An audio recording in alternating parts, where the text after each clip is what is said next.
오늘 말씀과 오늘 찬양과 오늘 모든 순서가 오늘 설교 말씀과 이어지는 것 같아서 성령께서 이렇게 인도하시는구나 이런 생각을 갖습니다.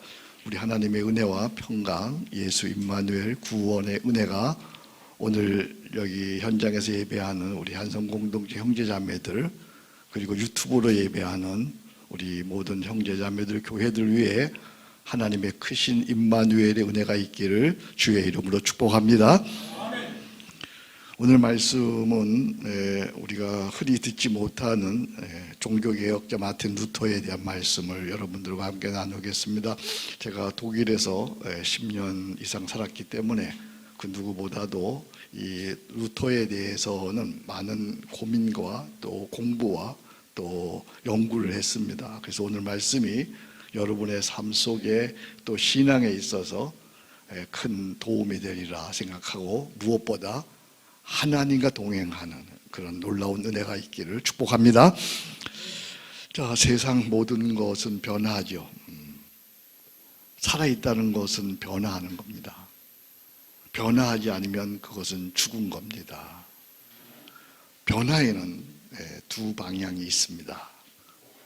먼저는 죽음으로의 변화와 그 다음은 생명으로의 변화입니다. 죽음으로의 변화는 퇴화하고 녹슬고 늙고 낡고 쇠하고 죽어가는 변질입니다. 변질.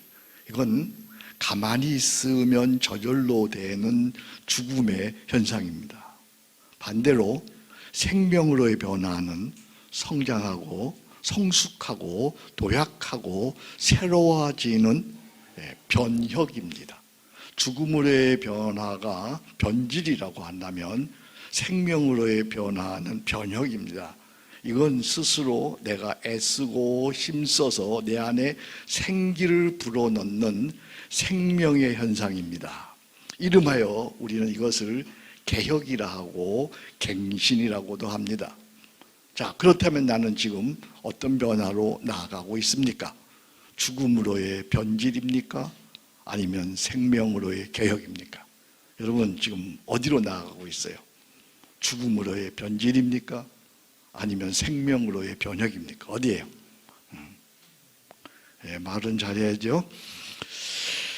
우리 안에 예수 생명이 있는 자라면 나이가 들수록 이런 환희의 고백을 합니다. 고린도후서 4장 16절입니다. 그러므로 우리가 낙심하지 아니하노니 우리의 겉은 날마다 낡아지나 우리의 속사람은 날로 새로워지는도다. 영어로 얘기하니까 day by day renew, 날마다 날마다 새로워진다, 날마다 날마다 깨끗하여진다는 뜻이죠. 여기 이 날마다 날마다 우리의 속사람이 새로워진다라는 것을 요즘 한 시인이 그 김종환이라는 가수가 바램이라는 그런 노래에서 이렇게 얘기하더라고요. 우린 늙어가는 것이 아니라 조금씩 익어가는 것이다. 우린 늙어가는 것이 아니라 조금씩 익어가는 겁니다. 저 높은 곳에 함께 가야 할 사람 그대뿐입니다. 아무나 저 높은 곳에 가는 건 아니죠. 이런 생명으로의 변화는 그냥 되는 것이 아니고 내 안에 사랑의 에너지가 있어야 돼요. 내 안에 하나님이 주시는 사랑의 에너지가 있으면 날로 날로 새롭게 되는 거죠. 그걸 뭐라고 얘기하냐면 이 시인은 큰 것도 아니고 아주 작은 한마디, 지친 나를 안아주면서 사랑한다, 정말 사랑한다는 그 말을 해준다면 그 다음 기절이 기가 막힌 기절이에요. 여러분 이 노래 아시죠? 나는 사막을 걷는다 해도 꽃길이라 생각할 것입니다. 사망의 길, 고생의 길, 죽음의 길이라도 내 안에 사랑의 에너지가 있으면, 하나님이 주시는 성령의 능력이 있어서 그것이 생명의 길이요 그것이 사명의 길이 된다면 사막이라 해도 꽃길이 되고, 사막이라 해도 피곤치 않고, 사막이라 해도 고통스럽지 않고, 사막이라 해도 넉넉히 이기게 되는 줄로 믿습니다. 이 사랑의 에너지가 오늘 우리에게 필요한 거지요. 어떻습니까? 여러분 속에 이 사랑의 에너지가 있나요? 이 사랑의 에너지가 나를 미루고 하는 거예요. 그죠? 사랑의 에너지가 나를 사명으로 살게 하는 것이죠. 지난 주일이 종교개혁 506주년 기념주일이었습니다. 사실은 기념이란 단어 쓰지 않습니다. 기념은 끝난 것이잖아요. 끝난 것이 아니라 종교개혁은 계속 이어지는 것이죠. 마틴 루터 1483년에서 1546년 그는 종교개혁의 길로 갔습니다. 종교개혁, 저는 사실 이 말이 마음에 들지 않았어요. 왜 교회개혁인데 종교개혁이냐. 근데 곰곰이 생각해 보니 그 당시에 교회는 교회가 아니고 종교였습니다. 그래서 종교개혁이라는 말이 맞는 겁니다. 마틴 루터 첫 번째 그는 부르심을 받았습니다. 스토테른하임이라고 하는 곳에서 1505년 7월 2일 날 하나님의 부르심을 받았습니다. 하나님의 부르심이 없이는 누구도 하나님께 나아갈 수가 없고 주의 자녀가 될 수가 없습니다. 먼저 부르심이 먼저입니다. 내가 너를 지명하여 불렀나니 너는 내 것이라. 하나님께서 불러야만 우리는 하나님 자녀가 될 수 있고 우리는 구원을 얻을 수가 있습니다. 암흑의 시대 중세기에 22세 청년 루터는 하나님의 부르심을 받았습니다. 그것도 강력한 부르심을 받았습니다. 그는 당시 문학 석사를 마치고 아버지의 강한 소원으로 막 법대를 입대했습니다. 당시는 중세이기 때문에 누구나 대학을 간 때가 아닙니다. 그런데 그는 문학 석사를 마쳤습니다. 그리고 아버지의 소원으로 법대를 막 입학했습니다. 방학을 맞아서 고향집에 갔다가 친구와 함께 돌아오는 중에 천둥 번개가 쳐서 옆에 있던 친구가 즉사했습니다. 그때 그는 두려워서 엎드려져 하나님께 떨면서 기도합니다. 그때 하는 기도가 이것입니다. 성 안나여 도우소서 내가 수도사가 되겠나이다. 그곳에 지금 돌비석이 있습니다. 한번 우리 그림 사진 볼까요? 그곳에 지금 저곳이 바로 들판이잖아요. 고향집에 돌아오다가 두 친구가 걸어오다가 벼락 맞았어요. 여기서 한 친구가 죽었습니다. 그리고 루터는 성 안나여 도우소서 내가 수도사가 되겠나이다. 그래서 저기 돌비석을 세웠는데 그 돌비석에 뭐라고 되어 있냐면 독일말로 헌신의 땅 그렇게 되어 있어요.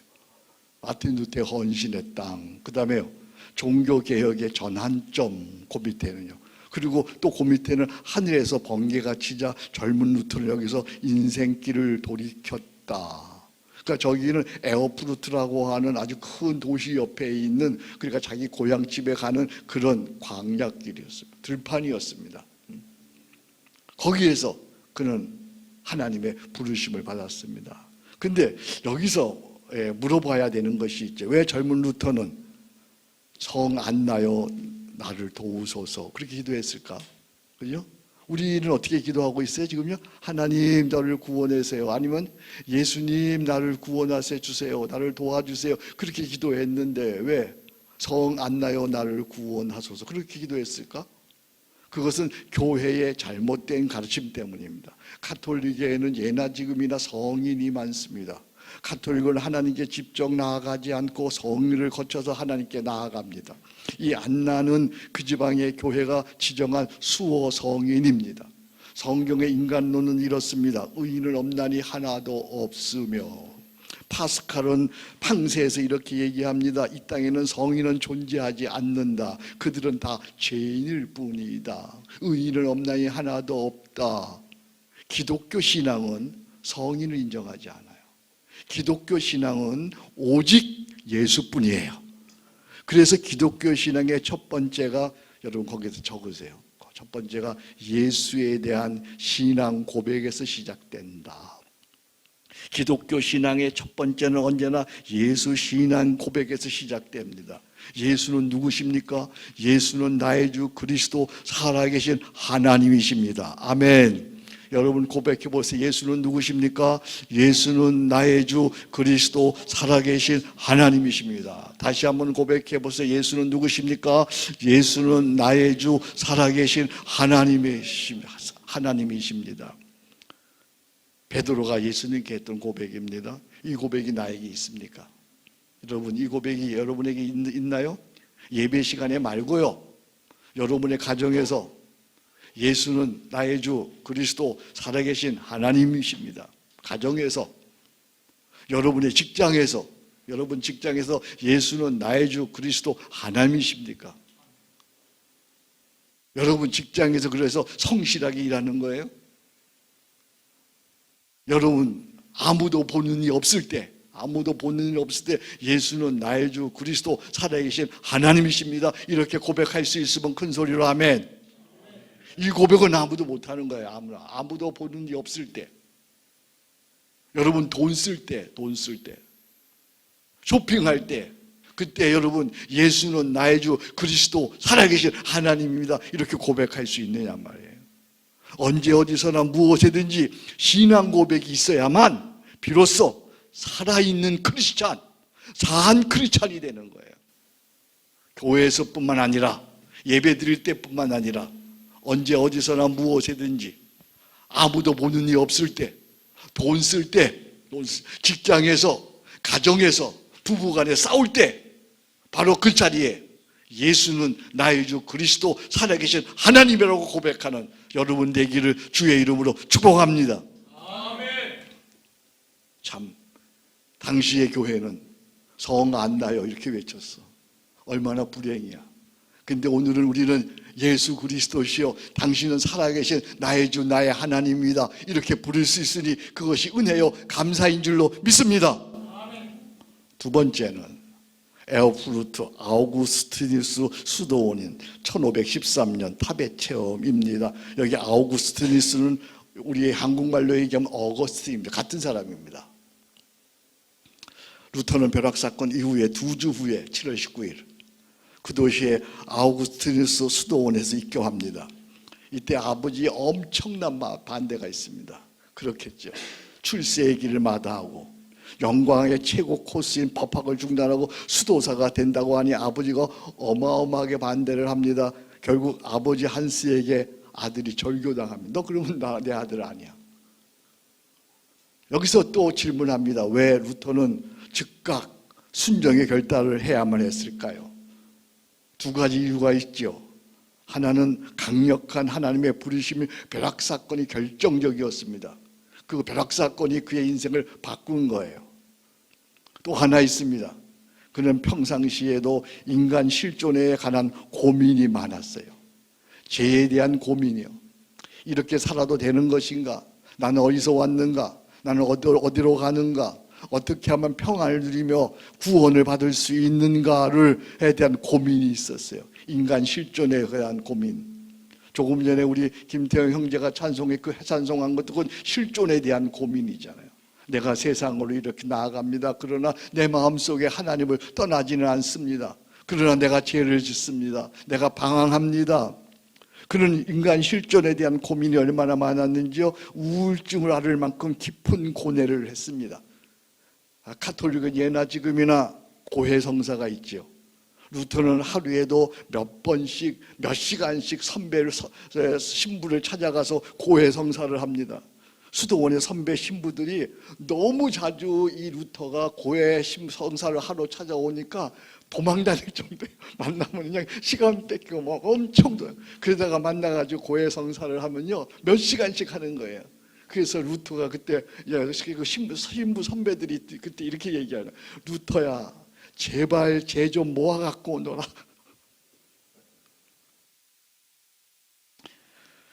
이 실존적 고민에다 벼락사건이 그를 즉각 결단하게 했습니다. 루터는 문학석사 학위가 있었기에 비텐비르크 대학교에서 신학을 공부하면서 빠르게 교수가 됩니다. 교수가 되어서 맡은 강의가 두 과목인데 그때 맡은 강의가 하나는 시편 강의였고요. 하나는 로마서 강의였어요. 이게 참 하나님의 은혜죠. 그러니까 1513년 그러니까 그가 부르심을 받은 후에 한 8년 지났습니다. 그는 그 어거스틴 수도원 지붕 및 탑방에서 시편 23편을 묵상하다가 우리 고경배 형제가 오늘 암송했죠. 시편 23편을 묵상하다가 놀라운 진리를 발견합니다. 1절이 무엇입니까? 내 하나님이여 내 하나님이여 어찌 나를 버리셨나이까? 어찌 나를 멀리하여 돕지 아니하시며 내 신음소리를 듣지 아니하시나이까? 루터는 자기 자신의 이 말씀에서 비참한 실존의 모습을 그리고 있었어요. 근데 놀랍게도 다음 순간 이 시편이 자기 자신이 아니라 하나님의 아들 예수 그리스도가 십자가에서 버림을 당하게 된다는 그런 말씀을 십자가에서 외친 말씀임을 깨닫게 되었습니다. 이 놀라움에 사로잡혀서 그는 다음과 같이 부르짖습니다. 어째서 하나님의 아들 예수 그리스도가 버림을 당해야 합니까? 어째서 다음 순간 루터는 벼락 맞은 것 같은 놀라움에 사로잡힙니다. 하나님으로부터 버림받을 수밖에 없는 나 루터 대신 그리스도가 친히 하나님으로부터 버림을 당했다니, 죄 없으신 그리스도가 나 대신 죄를 담당하시고 나 대신 버림을 받으셨다니, 그리하여 예수 십자가가 하나님의 의가 된 것이구나, 그것을 깨닫게 되죠. 그것이 바로 로마서 1장 17절로 나아갑니다. 로마서 1장 17절, 오직 예수 십자가 믿음으로 구원을 얻는다고 하는 사실을 그는 이 구절에서 확증하게 되는 거예요. 로마서 1장 17절이 뭐죠? 복음에는 하나님의 의가 나타나서 믿음에서 믿음에 이르게 하나니 오직 의인은 믿음으로 말미암아 살리라 한가 같으니라. 복음에는 뭐가 나타났어요? 하나님의 의가 나타났어요. 하나님의 의가 뭐예요? 예수 십자가 속량이죠. 예수 십자가죠. 하나님의 의가 나타나서 십자가로 말미암아 하나님의 의가 나타나서, 여기 믿음에서 믿음, 앞에 있는 믿음은 뭐라 그랬죠? 예수 십자가 속량을 믿음으로 구원받는 믿음이라고 그랬어요. 뒤에 있는 믿음은 뭐라 그랬죠? 예수 십자가 속량을 믿음으로 성령으로 거룩하게 사는 믿음이죠.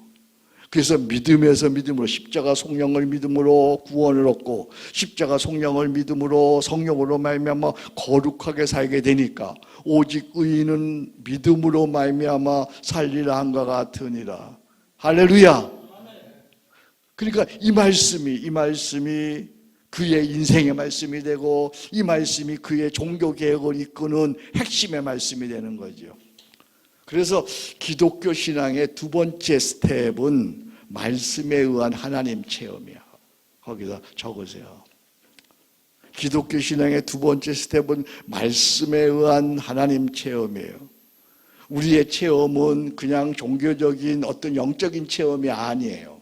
우리의 체험은 반드시 말씀에 근거한 하나님 체험입니다. 우리가 신앙생활을 하면서 성경의 한 말씀을 듣고 오늘 그 말씀이 되면 되게 좋겠어요. 그 한 말씀을 듣고 그 말씀이 나의 말씀이 되어서 나의 인생을 송두리째 바꾸는 그런 영적 체험을 최소한 한 번은 해야 된다는 거예요. 그가 진짜 크리스천이 되려면 말씀에 근거한 그 말씀이 나의 인생을 송두리째 바꾸는 그런 체험, 그래야만 그가 정말 크리스찬이 되는 것이죠. 이것을 가르쳐서 뭐라 그럽니까? 회심이라 그러고 또는 성령 체험이라고 하는 것이죠. 여러분에게 묻습니다. 여러분 신앙생활을 그동안 오래 해왔을 거예요. 영상으로 유튜브로 예배하는 여러분들은 말씀에 의한 하나님 체험이 있습니까? 내 인생을 완전히 바꾼 그런 말씀에 의한 하나님 체험 말이에요. 이 체험이 있어야, 이 말씀이 있어야 비로소 새 사람이 되는 거예요. 만약에 그 말씀이 없다면 가난한 마음으로 하나님을 구하시기 바랍니다. 하나님께서 말씀으로 여러분을 만나 주실 줄로 믿습니다. 예레미야서 29장 13절입니다. 너희가 온 마음으로 나를 구하면 나를 찾을 것이요 나를 만나리라. 하나님의 말씀이 오늘 여러분의 한 말씀 되어서 그 말씀이 여러분의 인생을 송두리째 바꾸기를 주의 이름으로 축복합니다. 세 번째는 드디어 개혁의 출발입니다. 비텐베르크 성교회입니다. 1517년 10월 31일.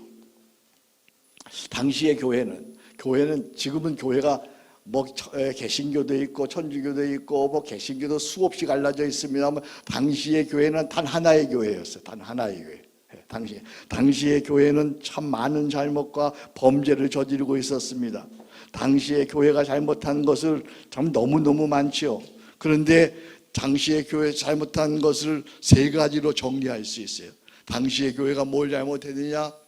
거기 여러분들이 적으라고 제가 줄을 쭉 그어놨어요. 세 가지 잘못했어요. 많은 잘못을 이 세 가지로 정리할 수 있어요. 첫 번째는 교황이 성경 위에 군림한 거예요. 교황의 말이 하나님 말씀이고 교황은 절대 잘못하지 않는다는 거죠. 그걸 소위 뭐라고 얘기합니까? 교황 무오설입니다. 자연 교황의 이름으로 교황뿐만 아니라 성직자들이 온갖 죄악을 저질렀습니다. 그런데도 죄가 되지 않아요. 왜요? 교황 무오설이니까.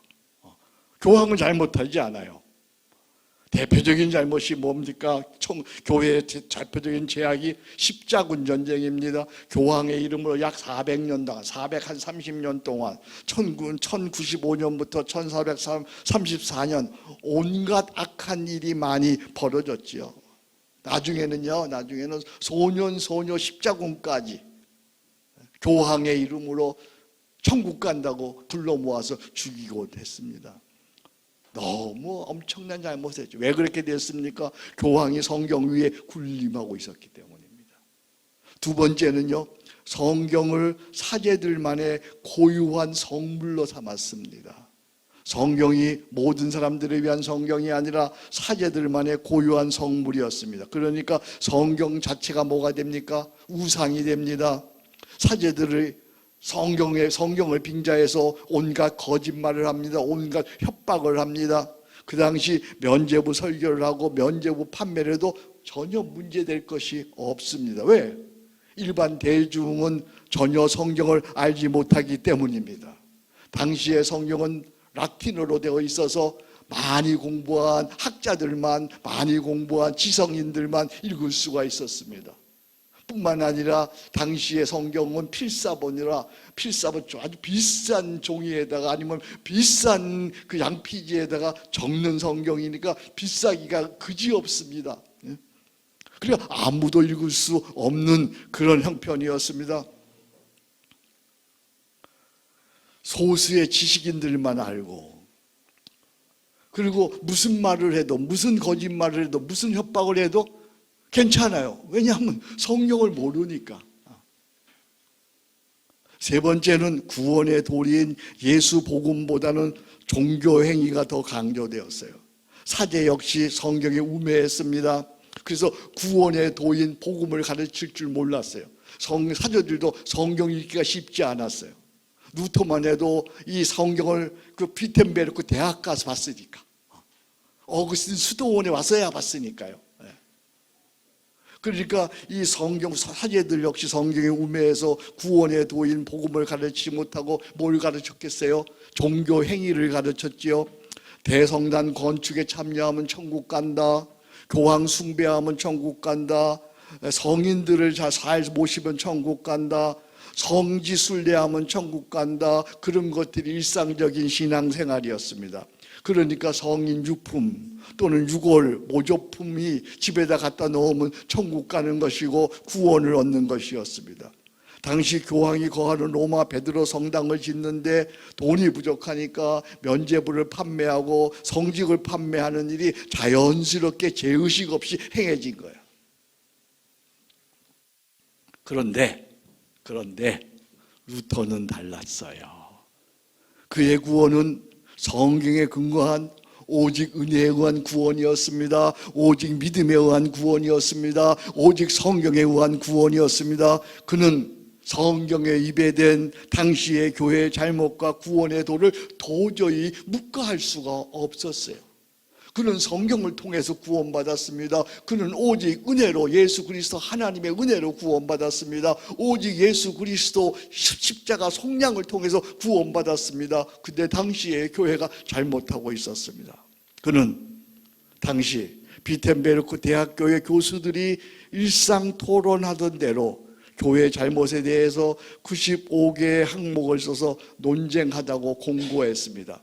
뭐 당시나 지금이나 대학 교수들은 어떤 문제에 대해서 서로 논쟁하고 토론하잖아요. 교수들이 늘 하던 대로 대학교의 정문 슈로스 처치, 슈로스 키리에, 여기 슈로스, 우리가 한국말로 성교회라고 불려, 성교회. 근데 이 성교회는 거룩할 성교회가 아니야. 여기 성교회는 도시를 지키는 성, 그 성교회예요. 그 성교회 정문에다가, 그 당시 정문은 나무로 되어서, 그래서 마틴 루터는 거기다가 이제 글을 써가지고 라틴어로 써서 갖다 붙인 거예요. 이는 단지 비텐베르크 대학교 교수들이 토론하는 공고였어요. 자, 한번 우리 그림 보겠어요. 지금 마틴 루터가 지금 저기다가 이렇게 망치를 쳐서 붙이고 있네요. 그리고 저 교회가 바로 비텐베르크 성교회입니다. 성은 거룩한 교회가 아니에요, 여러분. 거룩한 교회가 아니고 도시를 지키는 성, 그 성교회입니다. 그리고 저기 보니까 저기가 정문인데 옛날에는 저것이 나무로 되었는데 지금은 주판으로 이렇게 인쇄해 놓았습니다. 만들어 놓았습니다. 그런데 하나님은 인류 역사의 변화의 새 전환점이 되는 역사적인 날로 만들었어요. 하나님이 하신 일이야. 그가 교회를 향해서, 가톨릭 교회를 향해서, 교황을 향해서 써붙인 것이 아니고 교수들끼리 서로 논쟁하자, 여기에 대해서 우리 서로 얘기하자고 붙인 것이죠. 다시 한번 그림 보여주세요. 그래서 저 성교회는 우리 종교개혁이 출발지이고요, 우리 개신교회의 시작점입니다. 바로 저 자리입니다. 이 교회 가면 반드시 세 가지를 우리가 보아야 되는데요. 우리가 외국 여행할 때 뭐 아프리카도 가고 아시아도 가고 뭐 이렇게 가잖아요. 근데 결국 유럽은 여행의 마지막 장소라고 합니다. 여러분들이 하나님이 은혜해 주셔서 또 어떻게 저와 함께 이 한번 종교개혁지를 방문할 수 있다면 그것도 큰 하나님 주신 기회일 텐데요. 만약에 여러분들이 저 비텐베르크를 간다면, 우리 송 목사님은 아마 가게 될 것 같은데요. 저기를 간다면 반드시 세 가지를 봐야 되는 거예요. 저기 가면요. 첫 번째는 성교회 문에 새겨진 95개 논조를 저걸 보러 봐야죠. 저기서 사진 한 컷 해야죠. 그리고 두 번째는요, 저 안으로 들어가면 저기에 마틴 루터의 묘가 있어요. 무덤이 있어요. 그리고 그 건너편에 그 강대 밑에 마틴 루터의 무덤이 있고요, 관이 있고요. 그 건너편에 그의 신학적인 동지인 멜랑크톤의 무덤이 있어, 관이 있어. 두 개가 나란히 그의 동역자였기 때문에 평생 같이 했어. 이 멜랑크톤은 그가 죽을 때 그런 얘기야. 하나님이 보내신 하나님의 사람이 하늘로 간다, 그렇게 표현하는 사람. 그리고 세 번째는 저기 앞에 있는 성탑 꼭대기에 가보면 거기에 그 탑에 내 주는 강한 성이요라고 뺑 돌아가면서 써 있는 거예요. 그 세 가지, 저 교회 가면 저 세 가지를 봐야죠. 이 중에 제일은 뭐니 해도 95개의 논조지요. 이 95개 논조를 여러분들은 잘 몰라요. 잘 몰라도 돼요. 그런데 제가 여러분들에게 조금 소개해 준다면, 이 95개 논제는 6가지 주제로 구분할 수가 있어요. 1조에 이제 먼저 1에서 4조까지 참회 촉구, 5에서 7조까지 교황의 고난, 8에서 29조 연옥에 있는 영혼을 위한다는 면죄부, 56에서 68조 교회의 보화, 69에서 80조 면죄부 설교의 부작용, 92조에서 95조 경고와 굳센 믿음의 촉구, 27조에 보면 이런 얘기 있어요. 연복계 안에 던진 돌이 딸랑 소리를 내자마자 영혼이 연옥에서 벗어나 천국에 간다고 말하는 것은 인간의 학설을 설교하는 것이다. 이것에 대해 토론하자. 그 당시에 설교자들, 면죄부 설교자들이 헌금을 황금에 딱 넣으면 딸랑 거 떨어지면 그 순간 연옥에 있는 영혼들이 하늘나라로 간다고 그렇게 가르쳤는데, 그것은 인간의 학설을 설교하는 것이다, 그렇게 얘기하고요. 그리고 56절에 보니까 참 이런 것도 토론하자고 적어놨는데요. 오늘날 제일 부자의 재산보다도 더 많은 재산을 가진 자가 교황이다. 그 교황이 가난한 신자의 돈으로 예배당을 짓는 대신 차라리 자기 돈으로 성 베드로 교회당을 세워야 하지 않겠는가, 이렇게 제안을 하죠. 이렇게 토론하죠. 그러면서 62조에 보니까 교회의 참된 보화가 뭘까요? 하나님의 영광과 은총의 거룩한 예수 그리스도 복음이다. 이렇게. 그 당시에 참 놀라운 얘기입니다. 이런 것들이. 우리가 중세를 얘기할 적에, 중세를 언제부터 중세라고 그러죠? 9세기부터 시작해서 14세기를 중세라고 하는데, 중세기를 뭐라고 표현합니까? 역사의 암흑기라고 그러죠. 중세는 교회가 세상을 다스리던 교권 왕국 시대였어요. 교회가 복음의 빛을 발하지 못하자 빛이 꺼지니까 세상은 뭐가 되었어요? 암흑의 세상이 된 거죠. 그런데 복음의 빛으로 구원을 받을 한 사람, 루터에 의해서 다시 복음의 빛이 온 세상에, 그리고 시대를 망라해서 이렇게 빛을 발하게 되었어요. 그러면 묻습니다. 여러분, 시대가 어렵다 그럽니다. 세상이 안 된다 그럽니다. 그러면 나는 이 어두운 세상에서 복음의 빛을 발하고 있는가? 우리는 흔히 나 한 사람이 무슨 복음의 빛을 발할 수 있는가 생각합니다. 아닙니다. 성경은, 기독교는 한 사람이 중요합니다. 한 사람을 시대마다 부르셨습니다. 아브라함을 부르셨습니다. 요셉을 부르셨습니다. 다윗을 부르셨습니다. 모세를 부르셨습니다. 여호수아를 부르셨습니다. 때가 참에 하나님께서 예수 한 사람을 부르셔서 십자가 속량으로 말미암아 온 세상을 구원하게 하셨습니다. 세상이 어두워지자 하나님께서는 또 마틴 루터를 부르셔서 이 땅에, 온 세상에 구원의 빛을 발하신 줄로 믿습니다. 한 사람이 중요한 거예요. 작은 한 모임이 중요한 거예요. 복음의 빛을 한 사람이 있으면 충분한 거예요. 누가 한 사람이 될 것인가? 누가 이 시대에 한 사람이 될 것인가? 루터처럼 질문하고 고민해야 돼요. 나는 이제 여러분 여기 있는 분들은 각자 리더입니다. 회사에서 리더고 교회에서 리더고 각자 리더예요. 리더인 여러분들에게 묻습니다. 고민하면서 대답하세요. 복음의 빛을 발하는 나는 한 사람인가? 거기 1번, 거기 교환 보십시다. 1번. 하나, 그럼 여러분 읽습니다. 하나, 나는 양심에 가척되는 부끄러운 일은 없는가? 둘, 나는 죄를 청산하고 죄사함을 받았는가? 셋, 나는 크리스찬으로 신앙 고백하며 살고자 하는가? 넷, 나로 인해 내가 속한 공동체가 살아나고 있는가? 다섯, 내 힘으로 불과하여 고민하며 하나님과 동행하고자 하는가? 아멘. 여러분 이렇게 살고 있느냐 그 말이에요. 한 사람이 중요합니다. 한 사람, 아버지가 가정에서 이렇게 살면 가정이 복음의 빛이 발할 것이고, 한 사람 사장이 그 회사에서 이렇게 살면 거기가 빛이 발할 것이고. 다시 한번 1번부터 다시 한번 읽어보겠습니다. 하나, 나는 양심에 가척되는 부끄러운 일은 없는가? 둘, 나는 죄를 청산하고 죄사함을 받았는가? 셋, 나는 크리스찬으로 신앙 고백하며 살고자 하는가? 넷, 나로 인해 내가 속한 공동체가 살아나고 있는가? 다섯, 내 힘으로 불과하여 고민하며 하나님과 동행하고자 하는가? 이게 뭐예요? 바로 생명으로의 변혁, 개혁인 거죠. 한 사람이 의하여 새 역사를 만들어가는 거죠. 그런데 어떻게 우리가 이런 삶을 살아갈 수가 있어요? 살아갈 수 없어요. 그래서 어떻게 합니까?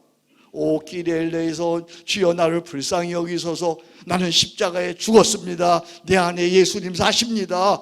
예수님과 함께, 예수님, 내가 아니요 내 안에 사시는 예수님과 함께, 나는 날마다 십자가에 죽고 주님과 함께, 내 안에 거하시는 주님과 함께 새 사람, 새 교회, 새 역사를 이루어가는 줄로 믿습니다. 여러분들을 한 사람 한 사람을 여러분의 가정으로, 여러분의 직장으로, 여러분의 처한 공동체로 파송합니다. 거기 가서 루터처럼 한 사람 한 사람 복음에 바라는 여러분 되기를 주의 이름으로 축복합니다. 그래서 여러분 때문에 이 나라가 살기 좋은 세상이 되고, 여러분의 회사가 번영하고 아름답게 되어지고, 그리고 여러분의 가정이 살아나는 역사, 생명의 역사가 일어나는 그런 아름답고 복된 세상이 여러분 때문에, 나 때문에, 우리 때문에 이루어지기를 주의 이름으로 축복합니다. 하나님 아버지 감사합니다. 오늘도 저희들을 부르시고 한 사람 루터를 불러서 이 땅에 종교개혁의 새로운 빛을 발하신 것처럼 저희들을 부르셔서 저희로 인하여 이 땅에 하나님 나라가 이루어지고 변혁과 개혁과 갱신과 하나님의 역사가 이루어지는 그런 한 사람으로 저희를 삼아 주옵소서. 저희는 부족하고 연약합니다. 내 힘으로 할 수 없습니다. 성령 하나님 오셔서 우리를 깨닫게 하시고, 끼리엘레에서 온 주님 나를 불쌍히 여기셔서 나는 죽었습니다. 내 안에 예수님 사십니다. 날마다 예수님과 함께 새 사람, 새 교회, 새 역사를 이루어가는 우리 모두가 되게 하여 주옵소서. 성령 하나님 도우시옵소서. 예수님 이름으로 기도합니다. 아멘.